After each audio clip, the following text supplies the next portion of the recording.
کۆڵبەرانی کورد لە نێوان هەژاری کوژران بەدەستی دەسەڵات و بێدەنگی کۆمەڵگا سڵاوتان لێبێت و بەخێر بێن بۆ بەرنامەی ڕۆژەف.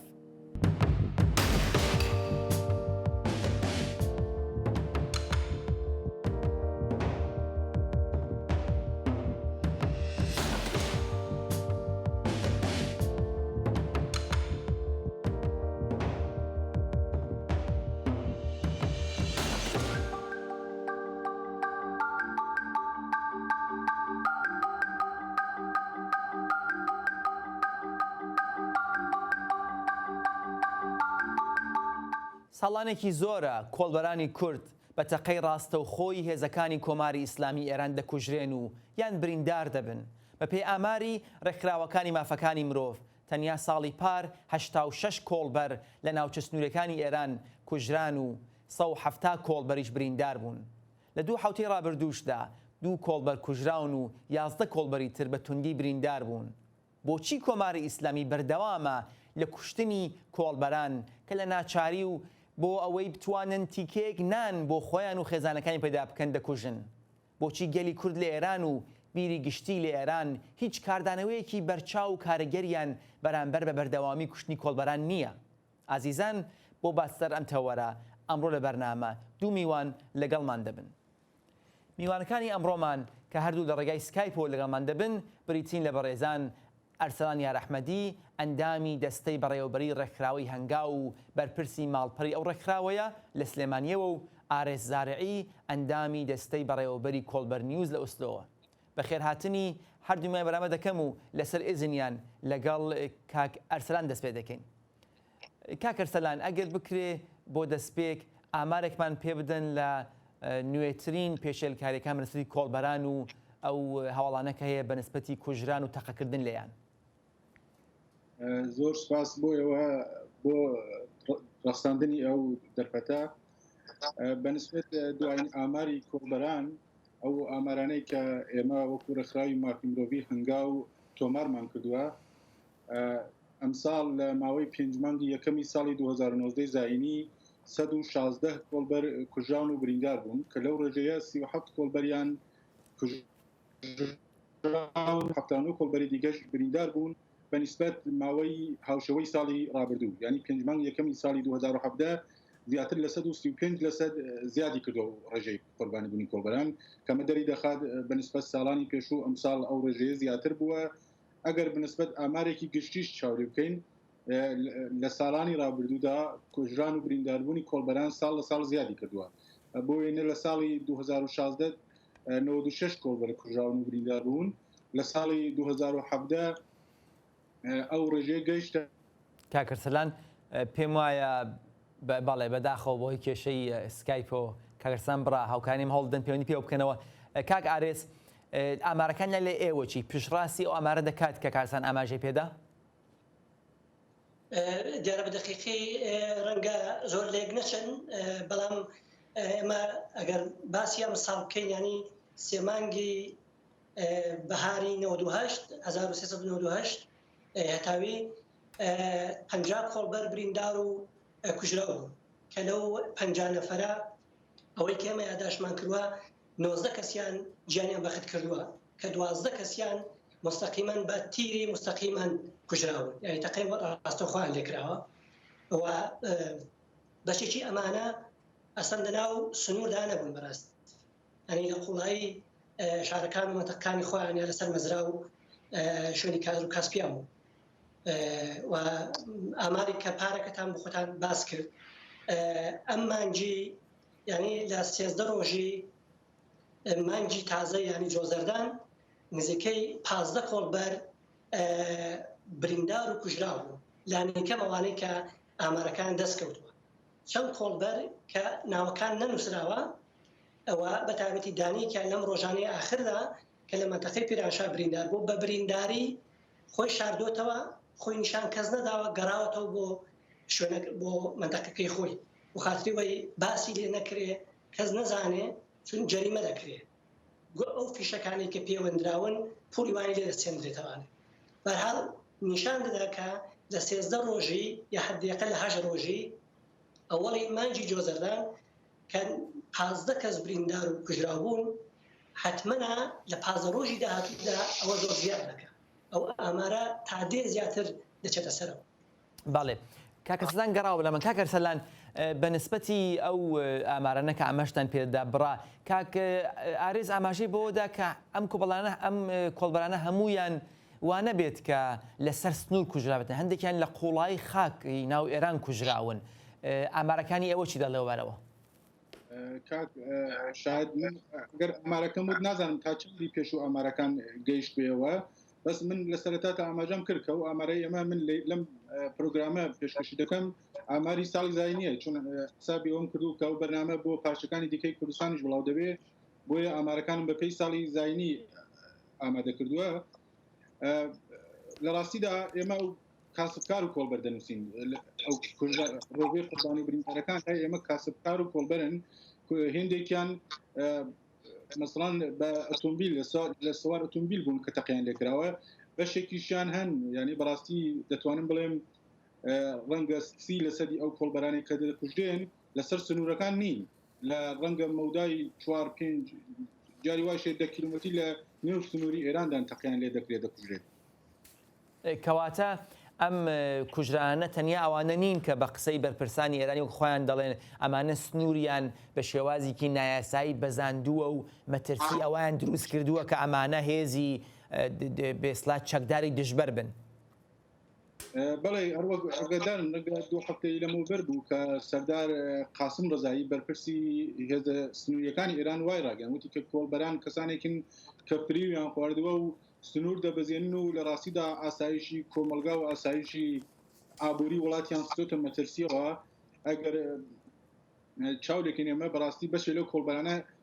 هێشتا نەچونەتە دەر لە سنوورەکان ئێران نەچونە دەرەوە لە کاتێکدا دراونەتە بەس دەستڕێژ کە بەرەو نزیک سنوورەکان چوون لە نێو خاکی ئێراندا بوون و یان سنووریان نەبەزاندووە بۆیە ئەو قسانە بەڕاستی ناتوانێت هیچ واقعەتێکی بێت کە بەرپرسانی ئێران وەردەڵێن. باڵێ کاک ئارێز بەڕێزت ئاماژەت بۆدا کە هەندێک لە ئەمانە کە کوژراون کۆڵبەر و کاسبکار کەسانێکن کە تەنانەت لەسەر زەویوزاری خۆیان یا لە نزیک گوندەکانی خۆیان بوون ئەوانەیش باریان پێ بۆ تەقییان لێکراوە شوێنیان کەوتون لەوێ گەیشتون پێیان یا چۆنە کە تەقییان لێکراوە چۆنە کوژراون؟ نەخێ بەشێکیان بان کراون بانکێش کراون نمونەمانە هێکاڵەتە ساڵی ڕابردوو بانگیان کردووە بردویانتە ناو پاگاکە و پاگاکە خۆ لە ناو خاکی ئێران دایتر و دوایەوەی کە تقریبا چەند سەد میترێک لەیان دوورکەوتەوە نیشانیان لێگرتەوە محمود فارس یەکێک لەوانەیە کە بە نیشانە کوشتویانە لە پشتەوەرە و چەند کەسی دیکەشەراوە بانگیان هێشتون یانە مەزراکانێک چون تەقان لێکردون یا کەسانێک بوون وەڵاغیان پێ بوو لەسەر مەزرا گەڕاونەوە بۆ ناو ماڵی خۆیان یا بۆ ناو دیاتەکان تەقان لێکردوون یا لە کەمینیان هاویشتون ئەوە هەروەکو باس کراوە لە خەبەرەکانش داهاتووە بەشێکی زۆری ئەوانە دەنێو جادەکاندا کوژن تەقان لێ دەکەن و نیروی انتزامی قانونێکی هەیە دەڵێ ئەو کەسانەی کە ئێمە دەنگیان دەدەین یا ئێمە تەقان لێ دەکەین حتمما مجریمن لەسەر بێقانونی ئەو کاران ئەو تەقان لێکراوە پسکەوە بۆ ئەوانە خوێنی خۆیان بەگەردنی خۆیانە. وەکودارن معاوینی وەزیری ناوخۆ و مجموعەیەکی لە بەرپرسانی سوپای پاسەران و نیروی انتزامیش ڕایانگەیاندووە کە ئەو کەسانی دەکوژرێن لەسەر مەرزەکان ئەوانە خوێنی خۆیان بەگەردنی خۆیانە. یاسایەک نییە لەو ڕابطەدا کە پشتیوانی لە کۆڵبەران کە یاسایەکیش نییە کە بڵێ کوشتنی کۆڵبەران ڕەوایە مەشروعەتی هەیە بەڵام کۆماری ئیسلامی یاساکان ڕسمەن و ئەمەدە خۆی ئیجرا دەکا کوشتنی ئەسپەکان هیچ یاسایەک نییە ئەسن بەپێی یاسای خودی کۆماری ئیسلامیش غێرە قانونیە کوشتنی ئەو حیوانانە ئەو چوارپیانە بەڵام هەتا وەکو ئەوە وایە کە تۆ ماڵی کەسێک ئاور تێبەردە یا وێرانێکی ینی بەپێی یاسای خودی کۆماری ئیسلامیە ئاخرین گزارشە کێمە وەڵامان کردوێتەوە حتمما دەبێت بیدەرانیش دیبێتیان پایەکێک لە مەسئولینی پاگای مندقەی قەلەڕەشەی سەردەشت هەڵدەستێ دەچێتە ناوباغی کەسێکەوە لە سەردۆڵ لە مندقەی سەرسنووری سەردەشت لە قەلەڕەشەی خەڵکێکی زۆر شایدن لەوێ کانەیە ئەو سێ ئێسترانە ڕادەکێشن دامەن و پاگاکە خەڵک پێشیان پێ دەگری احتراز دەکەن دەڵێن ئێمە حکممان پێەیە ئەو کارە بکەین ئێوە بڕۆن لە پاسگای بەردەپان کە پاسگای بەردەپان هیچێک لەو پازگا قاتڵ و جنایەتکارانەیە بەڕاستی دەستدەیز ناپارێزێ ڕۆن لەکانەیەوە حکم وەربگرن ئێمە پێتان بدەینەوە دەی کە دەستنەوێ ئەوانش دەڵێن بڕۆن بۆ سەرای سەردەشت تا ئەو کار ئەنجام درێت 2 ڕۆژ توو دەکێشێ سەحابەکان کە دەیەوێت تفاق کوشتان بۆ بڕێ بۆ وەڵاغەکانی کە دەچێەوە گولەبارانیان کردووندا پەنا پاگاکە بەبێ هیچ حکمێک وە کوشتنی کۆڵبەرانیش بێگومان هەر بەو شێوەیە دەبێت لە پێشدا کوشتاریان پێ بدرێ دەنگ بدرێن کەرانەوە سرا تەقەی هەوایی بکرێ ئەوە قانونێکێ بە نێوی قانونی کە ساڵی 1372 ئەم قانونە تەسویب بووە ئەم یاسایە بە نێوی قانونی حملی ئەسلحە هەڵگرتنی چەک و تازە ئەو شتەی کە من دێڵم ئەو قانونە باسی کەسی چەکدار دەکات لەسەر سنووری یا لە هەر شوێنێکە دەنگتدا کوشتارت پێدا ڕانەوەستا تەقەی هەوایی بکەیت بەوەش ڕانەوەستا تەقەی لە پشتێنە بەرەو خوار لێ بدەیت بەڵام بۆ کابرای بۆ کۆڵبەریان گرتووە بە کۆڵی 100 کیلۆیەوە تەقان لێ کردووە کوشتیانە ئەوە ڕای کردووە یا کۆڵبەریان دنێ و خاچی کوردستانە بەبێ بار کوشتووە ئاخرین نمونە یەکێک لەو کۆڵبەرانەی منتەقەی هەورامان بوو ئەحمەدی کەەوە دیارەی ترەوە پشتەوە فیشەکی دراوە و شاهیدەکانی بەرشون کۆڵبەرەکانی دیکەش هەموو شاهدیەوە دەدێت نمونەی دیکەی ئەوە زۆرن ئەو چەند کۆڵبەرەی ئەخیری پیرانشار ئێمە ئاگدارین کە جمهوری سوپای پاسداران ئەو مجموعەیەک لەو هێزانەیە چ تازەکان چ کۆنەکان ئەوانەی کە خەڵکی ئەفغانستانن یا مسلمانی شیعان لە سووریا و لە عێراق لە دەوروبەری خاوەرمیانە و ئاسیا سازمانی داون ئێستا بردوونی سەر سنوورەکانی کوردستان ئەچینە سەرەوە کاکەرز ئەچینە سەرەوە لە ئیدامەی بە بڵین دەرەجەی باسەکەماندا کاکەرسەلان ئەگەر چای بخشین بە سەر سنوورەکاندا لە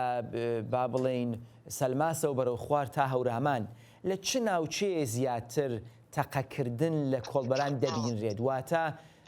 لە چه سەرسنوورێ زیاتر کۆڵبەر دەکوژی لە مەترسی کوژراندایە سەرەتا شار بگورن ئەوە کارەبا لێرە ڕۆژ خۆی بڕێکڕووناکیەکەی کەم بۆتەوە بە پێی و ئامارانەی ئێمە هەمانە کە لە سەرەتای ئەم ساڵەوە لە سەرەتای ساڵی 2019 لە کۆی ئەو 116 کۆڵبەرەی کە بوونەتە قوربانی لەوانەیە لە کۆی 116 کۆڵبەرە بوونەتە قوربانی 78 کۆڵبەریان بە تەقەی ڕاستەوخۆی هێزە چەکدارەکان بوون زیاترین کۆڵبەر کە دەکرێتە قوربانی لە سنوورەکانی پارێزگای ئۆرومیە کە دەتوانین پیرانشار و شنۆ و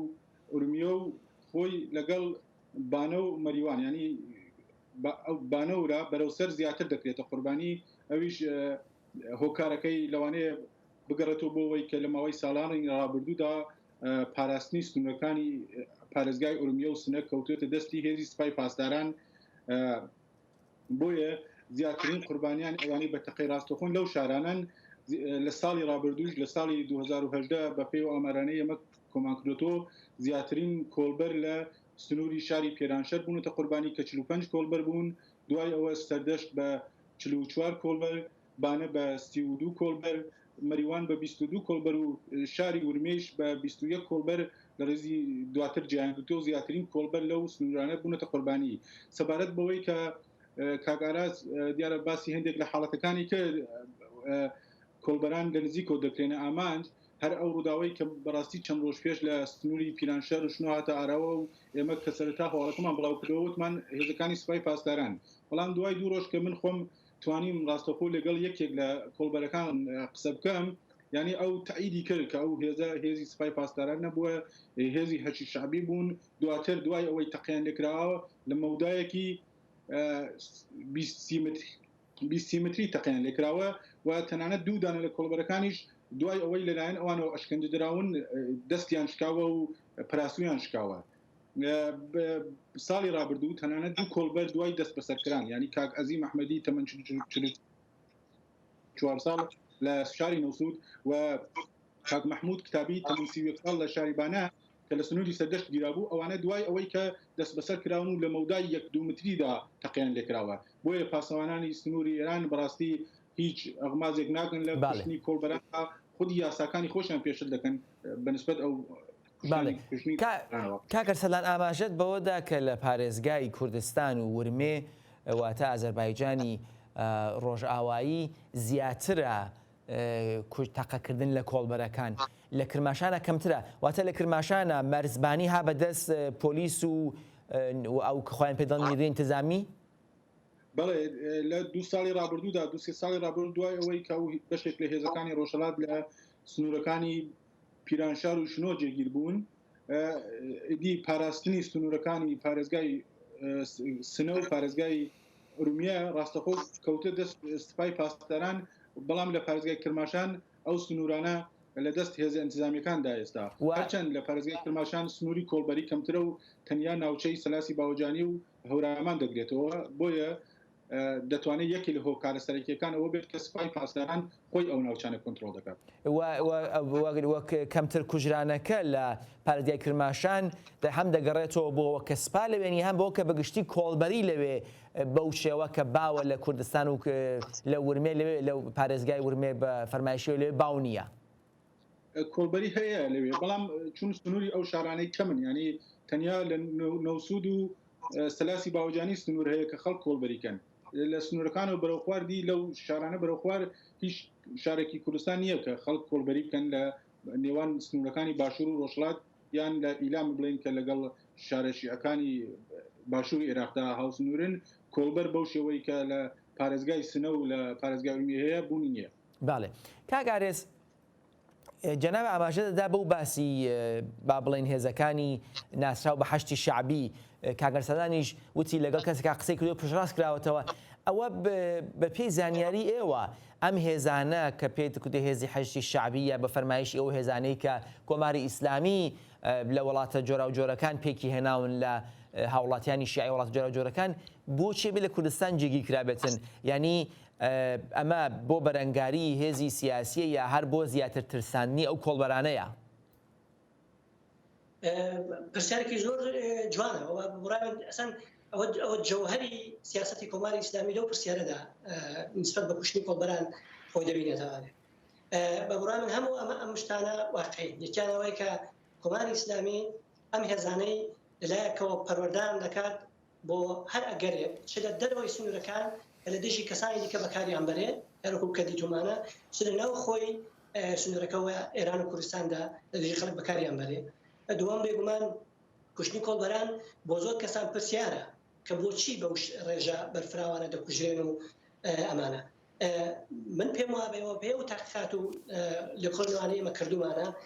یەکەم دانەوێ ترس و خۆفێکی فراوان لە دڵی خەڵکدا دروست بکەن لە هێندێک شوێندا ئێمە بیستومانە کە مەسئولینی پارێگاکان یا بەشێک لە کەسەکانی کە دەستیان دڕوا لەوێ لە سەقی سەرەوەدانان لە سەقی خوارەدا مخالفی کوشتنی کۆڵبەران بوون احترازیان کردووە بەو شێوە مستەقیمەی کە تیریان پێوە بنێن خسوور زانیوانە کۆڵبەرە کاری باری پێنیە کە زانیوانەمە وڵاتی خەڵکی ئاساییە کوشتوانە ئەوانە وردە وردە ترسێکیان لێ نیشتۆ کە ئەوانە فەرمان بەڕێوە نەبە وجا لەم نیروانە لایەکەوە کەڵک وەردەگرن هەروەکو ئەرزشم کردن ئیتر ئەم نیرۆش دەست ناپارێزن نیرۆشی خارجیە فەرمانیان پێکردۆ بکوژێ وەکو کاگەرستانی شاری پێکرد دقیقەن ئەو قەتڵعامەی کۆڵبەرانی پیرانشار ئەو هێزە بووە کە پێک هاتووە لەو هێزە ئەنتەرناشناڵە شیعەیە کە فاتمیەکان و حەت شیعبیەوە بەشێک لە نیروی شیعەی سووریەشی لەگەڵ بووە. باڵێ ئەو وەختە ئەم هێزانە جێگیرکردنەکەیان لەو ناوچانە بەوتە ئێوە یەکێ لە سەرەکیترین دەرەنجامەکانی هەر لە کۆتاییدا ئەوە بوو ئەمان بە پێچەوانەی هێزەکانی ئێرانیش بەگشتی دەستڕێژیان کردووە لە خەڵکە لە نزیکەوە وایە؟ بەڵێ ئەسان مەودایەکە ئەوەندە نزیک بووە ئەوان کۆڵبەرەکان ڕحەت زانیوانە کەوانە زمان نازان یا قسانش کە کردویانە لیان تێگەیشتون ئەوانە لەهجە و دیالەکتێکیانە ئازوم لە مەسەڵەن بەتاوەکو فاتمیەکانی ئەفغانستان کە بە زمانی فارسی ئاشنا و خەڵکەکە لەسەرەوە شاهدی دەداوە ئەوەندە فاسیلەکە کەم بووە هەموو شتێک وازە و تەشخیص دراوە چون بەرەبایان ڕوونان بووە شتێک نەبوو کە لە تاریکاندا ڕوو بدا و ئەو فەرمانەش خودی سوپای پاسەران پێ کردوون. باڵێ کاگەرسەلان بەڕێزش ئاماژەتدا بە بابەتە بەڵام پرسیارێکی شەوەیە کە هەندێک لایەن دەڵێن کە تاقەکردن لەو کۆڵبەرانە دەگەڕێتەوە بۆ پاراستنی سنوورەکان و ئەم کۆڵبەرانە مەترسین ڕەنگە شتایەک بێنە ناو خاکی ئێرانەوە هەندێک بە تایبەت لایەنی کۆماری ئیسلامی ئەوانەی کە نا بەرپرسانی فەرمی بەڵام لایەنەکانێک کە ئەرکی خۆیان دەزانن کە پشتگیری بکەن لە کۆماری ئیسلامی لە تۆڕە کۆمەڵایەتەکاندا دەڵێن کۆڵبەران باردەهێنە ناو با بڵێن ئێرانە ئەو بارانە ئەتوانێت چەک بێ ئەتوانێت ئەلکول بێکە لە ئێران ڕێگەی پێنەدراوە و شتایەک بێت کە بەگشتی لە یاسای ئێراندا قەدەغە کراوە شتی وە هەیە یا کۆڵبەر هەرباری ئاسایی هێنێت من بەهۆی ئەوەی پشتر لە سنووری ئێران کاتی سەرباز بووم لە سنووری مەریوان بووم و بەهۆی ئەوەی سەردەمێکیش کە پێشمەرگە بووم لە سنوورەکان لەسەر گومرگ بووم ینی بەڕاستی ئەو شتانە بە تەواوەتی درۆ دەخەمەوە هیچ بارێکی چەقوچۆڵ لەلایەن کۆڵبەرانەوە هاوردەی ناوخاکی ئێران ناکرێت ینی من نەمبینیوە و نەیشم بیستووە تا ئێستا شتێک ڕەنگە کەسانێک هەبن ئەندامی حزبەکان بن لایەنگری حزبەکان بن کە چەقوچۆڵ ببنە ناو خاکی ئێرانەوە ئەوە بەڵام وەکو کۆڵبەر کەس نەبووە کۆڵبەر بێت و ئەو کارانە بکات ئەوان بارەکانیان دیاری کراوە بە پارە دێن ئەو بارە بخۆیان لە شوێنی تایبەتەوە ئەبنەوە بۆ نێوخۆی ڕۆژهەڵات من ئەو شتە تایید ناکەم لە هیچ بارێکەوە کەواتە بارەکەیان پارچە و تەلەڤیزیۆن و چوزانم کولێر و زەرف و زروف شتی وایە بەڵێ بارەکان ئەو شتانەیە لەگەڵ مەشروبیش کە چەقوچۆڵ بە هیچ شێوەیەک نابنەوە وایە و دیارە مادە هۆشبەرەکانیش لە ئێران دەرئەچێ نایەتە ناو ئێران لەو سنوورەوە بەڵێ لەوێ بەداخۆ پێچوانەیش هەیە جۆرجار لە سنووری سەردەشتەوە بۆ باشووری کوردستان زۆر دێت ینی وەک دەڵێن بە یارمەتی کۆماری ئیسلامی وڵات دیتر ئەو جۆرەی کە ئێمە بیستمانە کاراسانیان بۆ دەکرێت و هەموو ئەو شوێنانەی کە بەرهەمی دێن لە سەردەشتا حکوومەت خۆشی ئاگادارە بەڵام بەداخۆ بە ئاگاداری ئەوان دێتە ناو هەرێمی کوردستانەوە بەڵێ کاگەرسەلان بەنسبەتی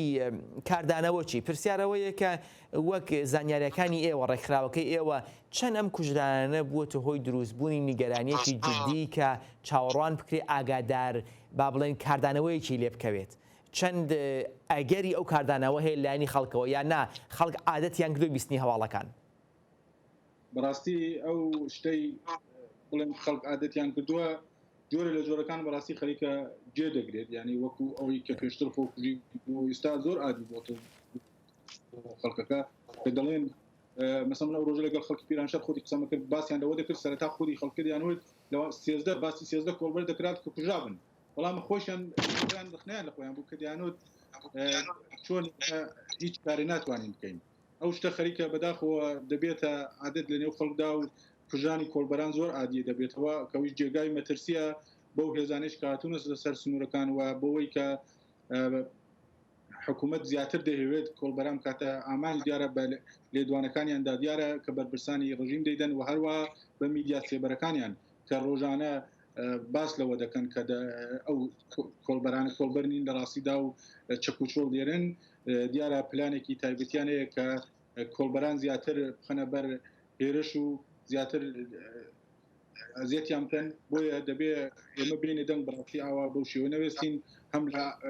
ئاستی دەرەوەدا ئەو کوردانی لە دەرەوەن هەم لە نێوخۆ کە بەڕای من